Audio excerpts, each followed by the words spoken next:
À l'origine, l'effet de serre est un phénomène uniquement naturel. L'atmosphère terrestre est une enveloppe de gaz qui absorbe le rayonnement infrarouge de la Terre et emmagasine la chaleur. Sans ce bouclier naturel, appelé effet de serre, la température avoisinerait les -18 degrés et la vie ne serait probablement pas possible. Mais ce processus naturel a été déstabilisé par les concentrations dans l'atmosphère de 3 gaz à effet de serre, notamment dioxyde de carbone, méthane et protoxyde d'azote, qui ont atteint des niveaux records en 800 000 ans. En 130 ans, la température moyenne à la surface de la planète a gagné 0,85 degrés Celsius. Le niveau actuel des émissions conduit la planète vers une hausse de 4 degrés d'ici 2100.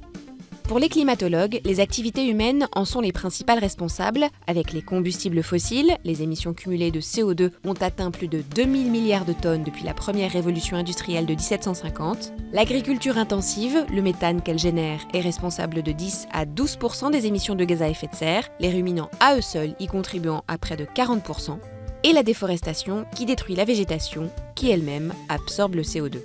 Les impacts récents du changement climatique sont déjà visibles sur tous les continents, sur les systèmes humains et naturels, avec une multiplication de phénomènes extrêmes tels que l'aggravation des sécheresses, les inondations, l'élévation du niveau de la mer due à la fonte des glaciers et à l'expansion thermique de l'eau, l'acidification des océans, la disparition de certaines espèces, animales ou végétales. Les conséquences du réchauffement climatique seront dévastatrices et irréversibles s'ils n'étaient pas rapidement contrôlés, ne cessent de rappeler les climatologues de l'ONU.